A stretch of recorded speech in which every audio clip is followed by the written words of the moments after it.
Les decía que el título del mensaje que quiero compartirles esta mañana es Cuando la fe conquista lo imposible. Y vamos a desarrollar esta prédica en base a un pasaje de la Sagrada Escritura que se encuentra en el Nuevo Testamento, en el Evangelio de Marcos. Evangelio de Marcos, capítulo 5, desde el versículo 21 para adelante. Dice de la siguiente manera: Cuando Jesús regresó en la barca a la otra orilla del mar, se reunió de nuevo una gran multitud en torno a él. De pronto, un hombre se arrodilló a sus pies. Era Jairo, uno de los jefes de la sinagoga, que con gran insistencia le rogó: Señor, mi hija se está muriendo. Ven y pon tus manos sobre ellas para que sane y viva. Jesús fue con él y lo seguía una gran multitud que lo empujaba y lo apretujaba por todos lados. Entre aquel gentío había una mujer que desde hacía 12 años padecía de hemorragias y había gastado en médicos todo el dinero que tenía, pero ellos no habían podido sanarla. Al contrario, le habían causado más daño y cada día se ponía más enferma. La mujer había oído hablar de Jesús y pensaba: si consigo tocar aunque solo sea su ropa, me curaré. Por eso, cuando la mujer vio a Jesús, se abrió paso entre la gente, se le acercó por detrás y le tocó la ropa. Y así fue. Pues tan pronto las hubo tocado, cesó la causa de sus hemorragias y se sintió curada. Pero Jesús, advirtiendo enseguida que de él había salido poder sanador, se volvió hacia la multitud y preguntó: ¿quién ha tocado mis ropas? Sus discípulos dijeron: ¿de qué estás hablando? Con esta multitud empujándote y apretujándote por todos lados, estás preguntando: ¿quién me tocó? Docenas te han tocado. Pero él seguía mirando a su alrededor en busca de la persona que lo había hecho. Entonces la mujer, conociendo lo que le había ocurrido, se acercó a Jesús temblorosa y asustada. Se arrodilló delante de él y le contó toda la verdad. Él le dijo: hija, por tu fe has sido sanada. Vete en paz, pues ya estás totalmente curada. Amén. Este pasaje de la Sagrada Escritura nos describe dos estupendos milagros que el Señor Jesús hizo en favor de dos personas. Hoy solo voy a poder hablarles de uno, y el próximo domingo les voy a hablar del otro milagro. Es interesante porque son dos milagros que suceden prácticamente entrelazados. O sea, la bendición vino en combo, porque en realidad todo comenzó porque un hombre fue a pedirle ayuda al Señor. Y mientras el Señor iba a ayudarlo, sucedió el otro milagro. ¿Entienden lo que digo? Uno interrumpe el proceso del otro, pero sin frustrarlo o perjudicarlo.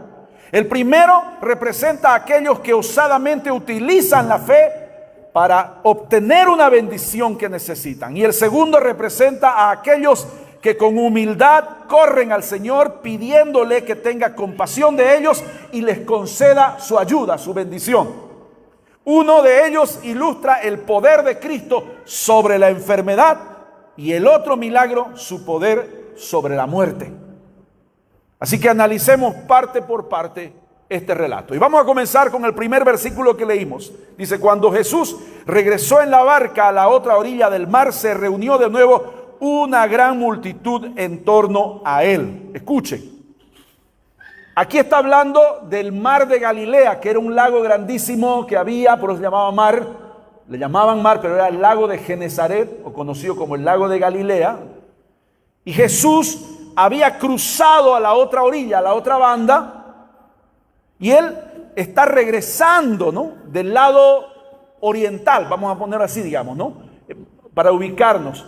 El lago estaba en medio, en la parte oriental estaba la tierra que Jesús visitó, donde estaba Gadara, la ciudad del famoso endemoniado gadareno, y al otro lado se encontraba Capernaum y las otras ciudades y aldeas que habían en la provincia de Galilea.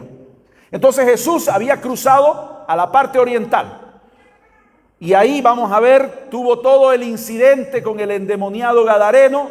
Y luego de todo eso, de lo que sucede allá en Gadara, así se llamaba la ciudad, él regresa, vuelve a cruzar el lago y regresa a la parte occidental, la parte donde estaba Capernaum. Entonces estaba regresando del lado oriental del mar de Galilea, donde acaba de tener la experiencia de liberar al terrible endemoniado gadareno. Ahora miren, al contrario de lo que pasó con los habitantes de Gadara, que rechazaron a Jesús, increíblemente rechazaron a Jesús y le pidieron que se fuera de su ciudad. ¿Se acuerdan? ¿Han leído la historia? Después de que Jesús hace el tremendo milagro de liberar al temible, porque todos le tenían miedo al temible, al terrible endemoniado gadareno, después que Dios hace semejante obra, semejante milagro, y que lo ven al gadareno ya en sus cabales, completamente libre de la opresión y del dominio de la legión de demonios que tenía adentro, los habitantes de Gadara rechazan a Jesús y le piden clamorosamente que abandone su ciudad, que se vaya, que los deje tranquilos. Por lo visto, no era solo el endemoniado gadareno, el único endemoniado en esa ciudad. Por lo visto, había mucho dominio de Satanás en esa ciudad. La gente estaba realmente bajo el poderío del maligno, al punto de que rechazaron al único que los podía liberar, al único que los podía salvar. Pero fíjense que al contrario de lo que pasó con los habitantes de Gadara, que rechazaron a Jesús y le pidieron que se fuera de su ciudad, en el otro lado, el lado occidental del mar de Galilea, dice la Biblia que se reunió alrededor de Jesús una gran multitud tan pronto como desembarcó en la costa cercana a Capernaum. O sea, miren la diferencia. Esto nos muestra las diferentes actitudes que tiene la gente hacia Dios. Los diferentes tipos de personas que encontramos en el mundo que tienen distintas actitudes con relación a Cristo, con relación a Dios. Porque por un lado están aquellos que a pesar de estar mal y de estar perdidos en el pecado, no quieren a Cristo en sus vidas y rechazan toda oportunidad que Dios les da para arrepentirse y volverse al Señor para que Él los perdone y los salve. Inclusive rechazan la posibilidad de ser libres de la esclavitud a sus vicios y pecados, o de ser sanados de alguna enfermedad, o ser liberados del yugo opresor del maligno. Es como que se han acostumbrado ya a ese estilo de vida y no quieren cambiar. No quieren ser libres. Ya les gusta vivir en esa condición, aún sabiendo que eso los está llevando rumbo a la condenación eterna. Sencillamente no quieren cambiar. Y son esas personas a las que usted les habla de Cristo, les quiere compartir el evangelio y ellos se cierran. Y están mal, y ellos saben que están mal, pero no quieren a Dios en sus vidas. No, dice, ese asunto de la religión a mí no me cuadra. Discúlpame, pero si querés seguir teniéndome amistad, no me hables de tu religión, no me hables de la Biblia, no me hables del evangelio, no me hables del tal Jesucristo. Y están incluso otros que dicen, yo creo en Dios, dicen, sí, yo creo en Dios. Pero viven como les da la gana, pisoteando los mandamientos de Dios, actuando como el mismo diablo, digamos, ¿no? Entonces, ese es un grupo de personas, esa es una actitud muy común en el tiempo de hoy. Eso fue lo que hicieron los gadarenos con el Señor Jesús. A pesar de haber visto el tremendo milagro que el Señor hizo en la vida del endemoniado gadareno, de quien había expulsado una legión de demonios, no eran 3, 5, era una legión. Increíble que en un solo hombre puedan haber tantos demonios, pero así era con este hombre. Por eso es que dice que aunque lo amarraban, soltaba todas las sogas que le ponían. Le ponían cadenas, rompía las cadenas, los grilletes los hacía pedazos. Y andaba gritando por los cementerios Y la gente toda aterrorizada, nadie se atrevía a pasar porque estaba el famoso endemoniado gadareno. Yo me imagino cómo sería esa escena.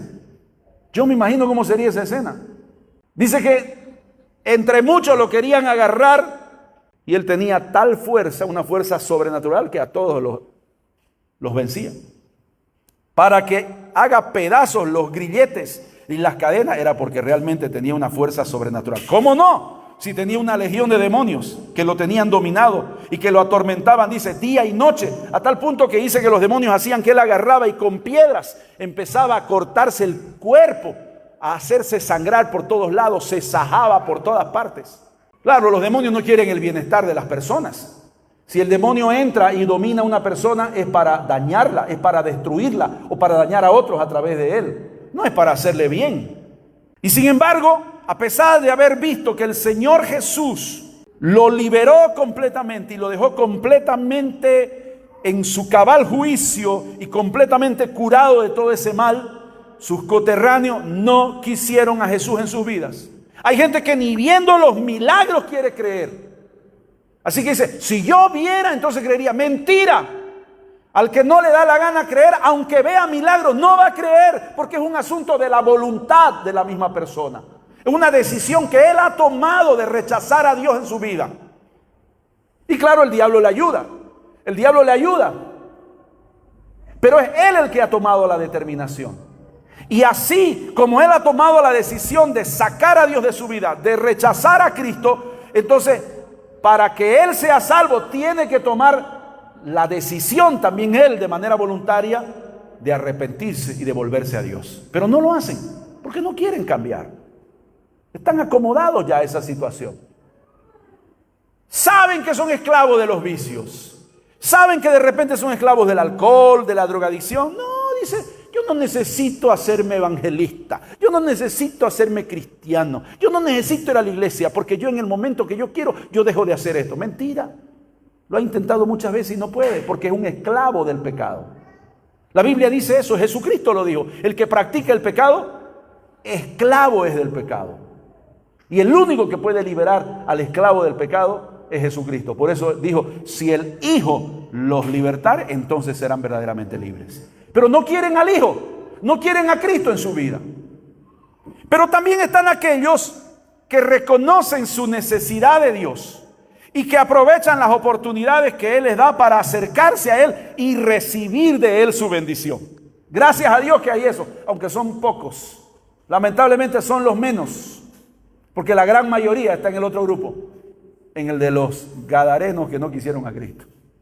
En Lucas capítulo 8, versículo 40, refiriéndose a este mismo incidente, dice la Biblia lo siguiente. Dice, al otro lado del lago, miren esto, y aquí está la actitud correcta, positiva, adecuada, que mucha gente tiene entre los que estamos nosotros. Amén. Amén. Usted está en este otro grupo, ¿verdad? Mire lo que dice Lucas 8:40, dice, al otro lado del lago estaba esperando a Jesús una gran multitud que le recibió con la mayor alegría. Mientras que los otros no querían saber de Jesús y lo expulsaron de su territorio, dice, al otro lado del lago estaba esperando a Jesús una gran multitud que le recibió con la mayor alegría. Ahí está. Son aquellos que saben que sin Jesús están perdidos y que no pueden salvarse a sí mismos, y por eso hacen todo el esfuerzo que sea necesario para buscarlo y rinden su vida al Señor, convirtiéndose en seguidores suyos. Son aquellos que, aunque sea por alguna necesidad o por algún problema que están atravesando, buscan al Señor porque reconocen que solo Él los puede ayudar y salvar. ¿Quién no ha venido por necesidad al Señor? No, yo vine nomás porque yo quise hacerlo, yo no necesitaba nada que Él, ningún favor, ninguna bendición de Él. Mentira. Son raros los que de repente, así, estando bien, felices y contentos, buscan al Señor. Normalmente la gente busca al Señor cuando se encuentra presionada por algún mal, presionada por algún problema, por alguna dificultad, porque tienen alguna necesidad y por eso lo buscan. Pero gloria a Dios, no importa. Porque a veces Dios permite que pasemos por dificultades para que, aunque sea de esa forma, podamos prestarle nuestra atención y podamos volvernos a Él buscándolo. ¿Entiende? Entonces nadie se sienta mal porque busca al Señor, porque lo necesita. Por eso lo buscamos, justamente, porque lo necesitamos. Ahora la pregunta es, ¿en cuál grupo estás tú? ¿Cuál de las dos actitudes es la tuya? Otra lección que aprendemos de esta historia, escuchen esto, es que el Señor no obliga a nadie a aceptarlo y seguirlo. ¿Escuchó eso? Dios, el Señor, no obliga a nadie a aceptarlo y seguirlo. Él respeta la libertad de decidir que Él mismo nos ha dado como uno de sus dones más preciados. Jesús no presionó ni obligó a los gadarenos a aceptarlo, sino que como todo un caballero que es, sencillamente se retiró del lugar con sus discípulos y se fue a otro lugar donde sí había gente que lo aceptaba. Gente que incluso lo esperaba y lo estaba buscando. Entonces es una lección también para nosotros. Nunca te desanimes si alguien no acepta o si alguien rechaza el mensaje del evangelio que tú quieres compartirle. No te preocupes, sigue adelante con tu misión de predicar o de compartir la palabra de Dios, porque aunque muchos lo rechacen, siempre encontrarás personas que sí lo aceptarán, personas que están sedientas de Dios y de su palabra y que con gusto responderán favorablemente al mensaje que les prediquemos. Amén. Así que tranquilo, no es que ese no me quiso escuchar, se enojó conmigo, no importa, déjalo, seguí adelante. Busca y compartí la palabra de Dios con las personas que sí quieren escuchar, que sí quieren aceptar. Hay muchas que están esperando, que están clamando para que alguien les hable del Señor. El problema es que nosotros muchas veces no nos damos cuenta, porque nosotros estamos tan ocupados, ¿se acuerdan lo que decía el anterior domingo? Estamos tan ocupados en nuestras situaciones, en nuestros quehaceres, en nuestras circunstancias, en nuestros problemas, que no tenemos tiempo para mirar que alrededor hay mucha gente necesitada de Dios y que está esperando que nosotros abramos nuestra boca y le compartamos la buena noticia del evangelio. Sigamos leyendo Marcos capítulo 5, versículos 22 y 23. Escucha lo que dice. De pronto un hombre se arrodilló a sus pies. Aquí tenemos justamente un hermoso ejemplo de lo que acabo de decir. De pronto un hombre se arrodilló a sus pies. ¿Qué hizo? Se arrodilló a sus pies. ¿Sabe qué significa eso? Humillación. ¿Y sabe qué más significa eso? Adoración. La palabra adorar viene de la palabra griega proskuneo. Y esa palabra proskuneo significa hacer esto. Caer de rodillas a los pies de alguien a quien nosotros consideramos una gran autoridad.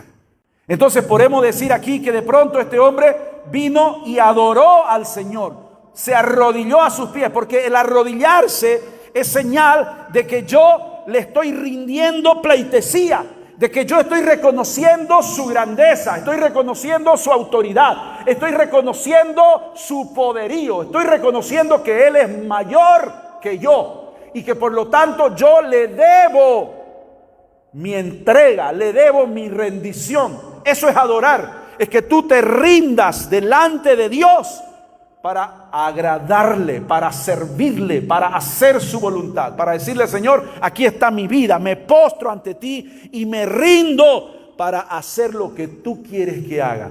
Eso hacían en tiempos antiguos, ahora ya no se practica, pero en tiempos antiguos, ante los emperadores y reyes, la gente hacía eso, se postraba. Habían emperadores que eran incluso hasta endiosados, a tal punto de que no podían levantar la mirada, no podían levantar su rostro para verle la cara, porque el que lo hacía le cortaban la cabeza.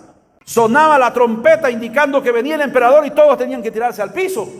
Todos tenían que tirarse al piso. Y cuando el rey pasaba, nadie podía levantar la cabeza.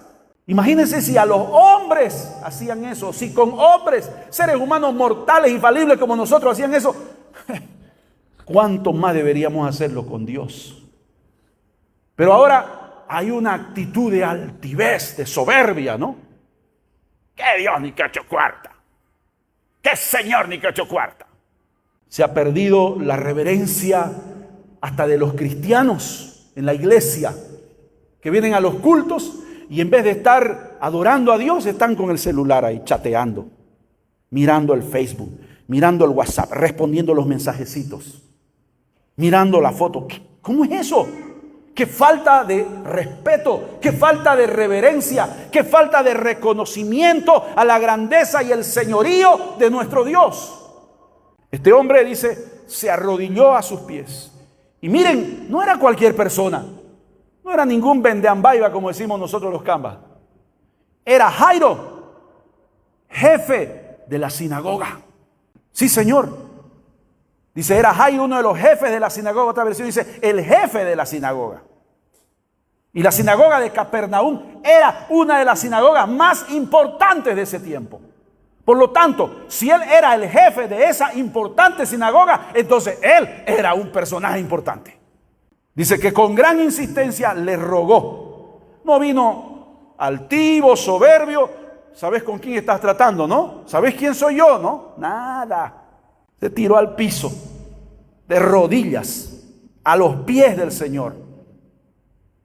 O sea, en otras palabras, no había más donde bajarse, no había más donde humillarse, hasta el piso, hasta ahí llegó. O sea, es el límite, nadie más puede ir más adentro. Entonces eso es señal de que él fue hasta lo más bajo, humillándose.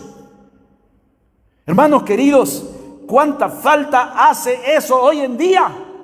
Que la gente tenga esa humildad para reconocer que en realidad lo único que tiene que hacer es caer rendida a los pies del Señor, humillándose.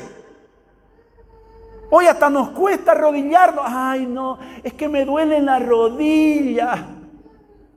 Ay, es que después no puedo levantarme. Ay, es que no, así nomás sentadito oraremos. No, así nomás, ya cuando mucho de pie. Pero ya eso de rodillas no me gusta.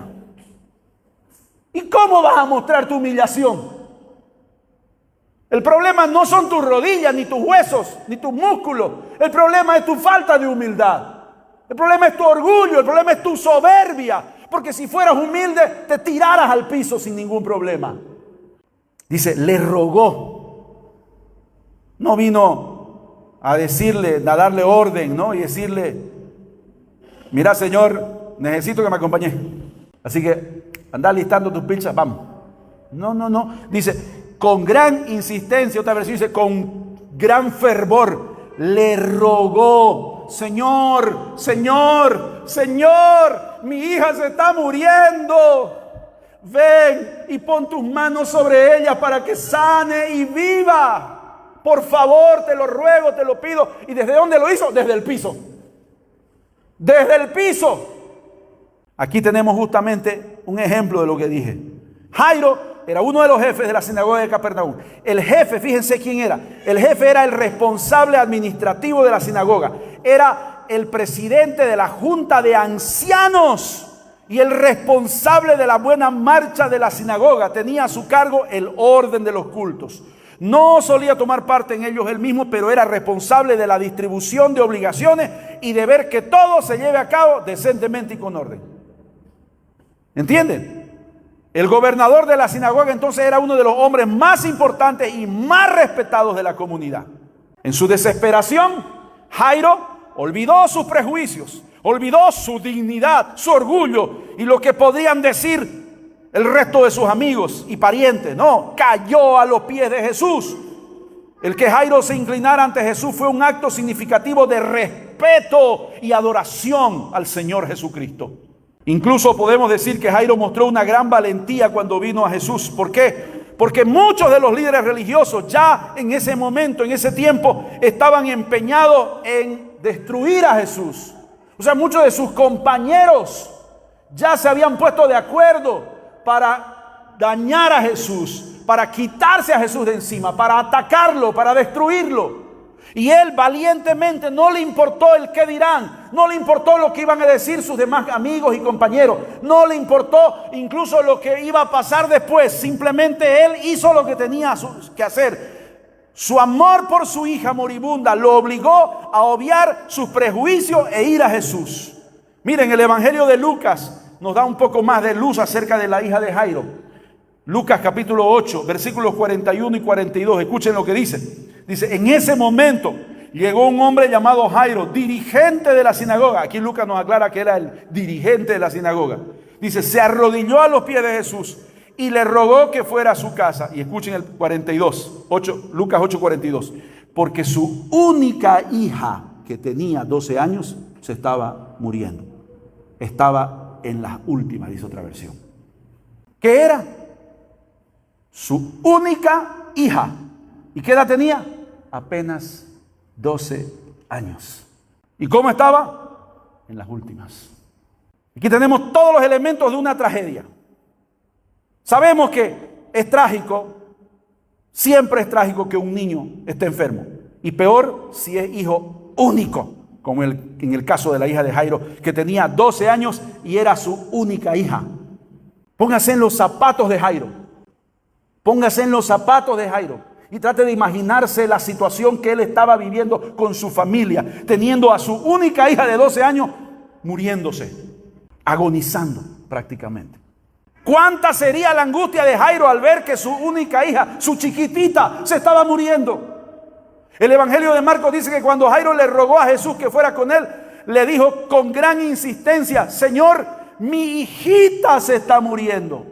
Marcos utiliza la palabra, el término hija en diminutivo. O sea que literalmente lo que dijo Jairo: Señor, mi hijita se está muriendo. Noten el apego que tenía Jairo a su hija. ¿Cómo no? Era su única hija. Era su chiquitita. Por eso le dice: mi hijita se está muriendo. Según la costumbre judía, una niña se hacía mujer al cumplir los 12 años. O sea, ni siquiera ya había pasado esa etapa. Estaba justamente en el límite, ¿entiende? O sea, esta chica estaba en el umbral de la feminidad. Y cuando llega la muerte en esa edad es doblemente trágica.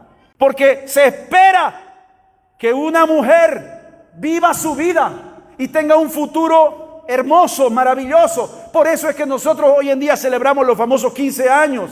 Porque lo que queremos es augurarle una vida llena de dicha, de amor, de paz, de prosperidad a nuestros hijos o a nuestras hijas en este caso, porque aquí se celebra en realidad los 15 años de las mujeres, ¿verdad? Entonces imagínense, estaba a punto de celebrarse eso con esta chica. Estaba a punto de celebrarse eso. Por así decirlo, estaba llegando ya el momento de celebrar en grande los 15 años. Y se estaba muriendo. ¿Se imaginan la tragedia? Ahora entendemos por qué a Jairo no le importó su posición social ni su condición de jefe de la sinagoga. Lo único que le importaba era conseguir que el único que podía salvar a su hijita lo acompañara para sanarla, y por eso se humilla delante del Señor postrándose a sus pies. Quizás era el último recurso que le quedaba.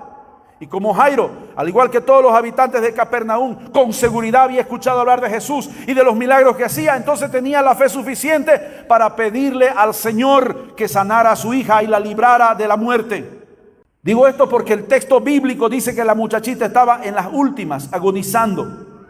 Escucha, aprovecha esas oportunidades cuando llegan esos momentos de dolor, de sufrimiento, de necesidad, de enfermedad, de pesar a tu vida para buscar a Dios. No importa, como lo dije hace un momento, no importa si lo buscas porque realmente lo necesitas, porque ya probaste todo y nada te funcionó y es el último recurso que te queda. No importa, si no fue a Él al primero que buscaste, no importa.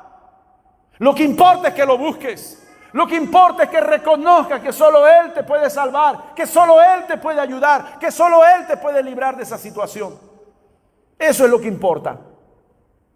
Nadie que viene a mí, dijo el Señor, yo lo rechazo. Nadie que viene a mí, yo lo echo fuera. No importa la situación, como lo hizo Jairo. Como lo hizo Jairo. Le dice: ven y pon tus manos sobre ellas para que sane y viva. Noten la fe de este hombre. Se nota que tenía fe. Como dije, había escuchado hablar de Jesús. Había alimentado su fe oyendo las palabras acerca de Jesús, como lo estamos haciendo ahora. Y mi objetivo con este mensaje es ese: alimentar tu fe. A través de la palabra de Dios, alimentar tu fe. Porque lo único que puede alimentar tu fe y que puede producir una fe mayor en tu vida, en tu corazón, es que tú oigas hablar acerca del Señor. Es que tú escuches la palabra de Dios. ¿Qué dice Pablo? La fe viene por oír. ¿Oír qué? La palabra de Dios. Entonces él había escuchado y había crecido la fe en él. Por eso es que él va y le dice: Señor, yo sé que si tú pones tus manos sobre ella, mi hija va a sanar y no se va a morir. Poner las manos sobre un enfermo era práctica común en las curaciones del Señor Jesús, ¿sabían ustedes? Él lo hacía mucho. Por ejemplo, en Marcos 6:5 dice: y debido a la incredulidad de ellos, Jesús no pudo hacer ningún milagro, excepto poner sus manos sobre algunos enfermos y sanarlos. Ahí está. En Marcos 7:32 dice: le trajeron a un hombre sordo con un defecto del habla, y la gente le suplicó a Jesús que pusiera sus manos sobre él, sobre el hombre, para sanarlo. ¿Ve? En Marcos 8:23 dice: Jesús tomó al ciego de la mano y lo llevó fuera de la aldea. Luego escupió en los ojos del hombre, puso sus manos sobre él y le preguntó: ¿puedes ver algo ahora? Y el versículo 25 dice: entonces Jesús puso nuevamente sus manos sobre los ojos del hombre y fueron abiertos.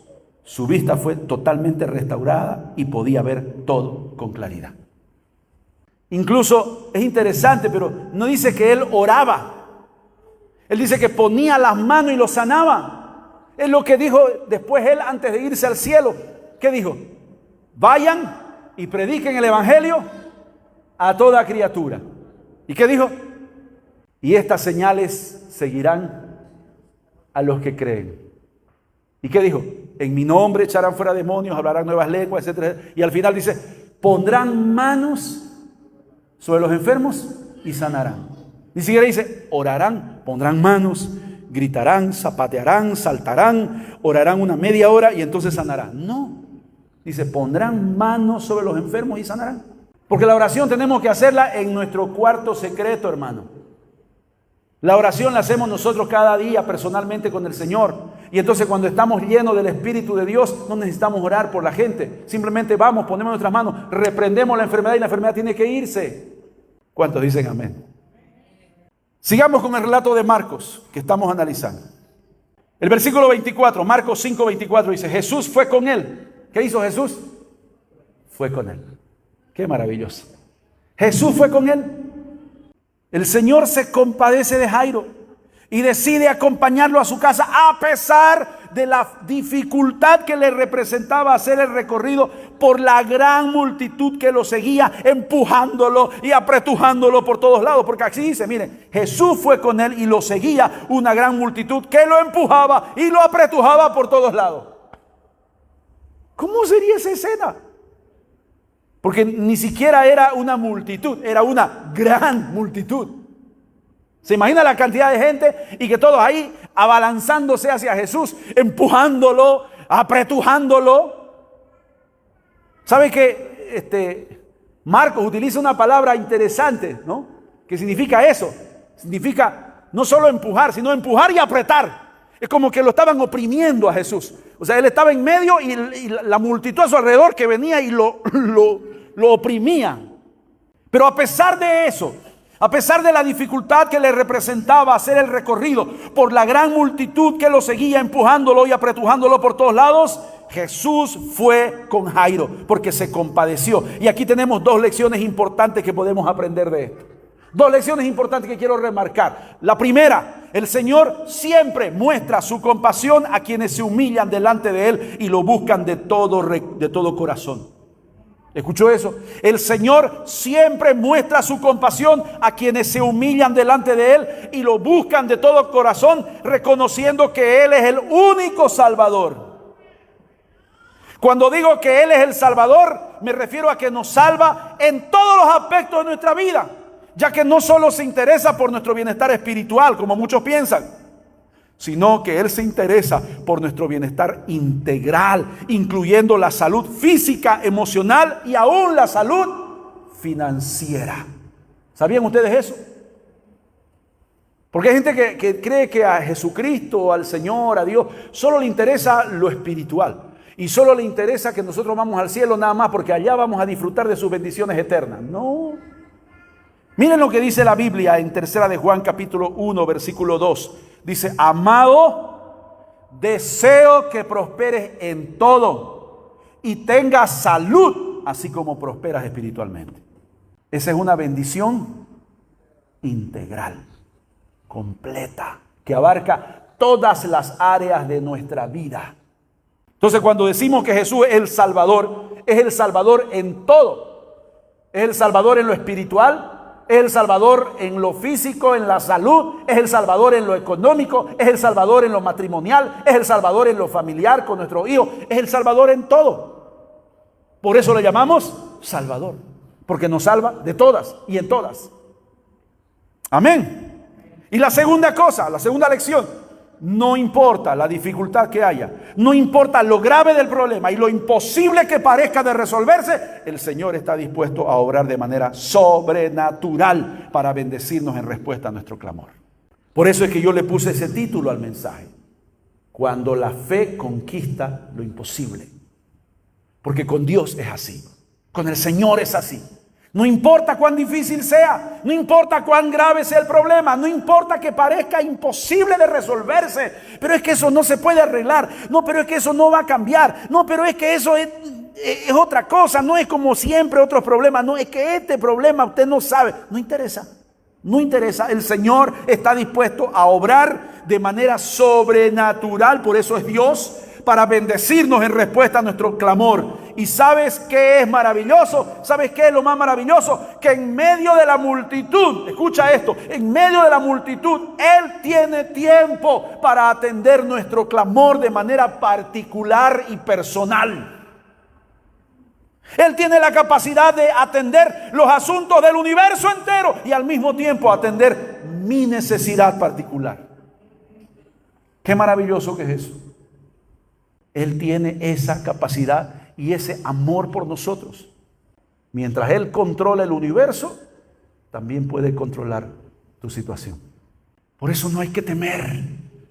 Por eso no hay que dudar. Por eso no hay que desconfiar. Porque el que tiene el poder de sostener a las millones de galaxias con millones de estrellas y de planetas, ¿cómo no va a tener el poder de sostener tu vida y de ayudarte a solucionar ese problema que te aqueja? Vamos a ponernos de pie, por favor. Padre amado, queremos agradecerte, Señor, por las bendiciones que tú nos has dado en este día, en esta mañana. Gracias por hablarnos. Gracias por hablarnos a través de tu palabra.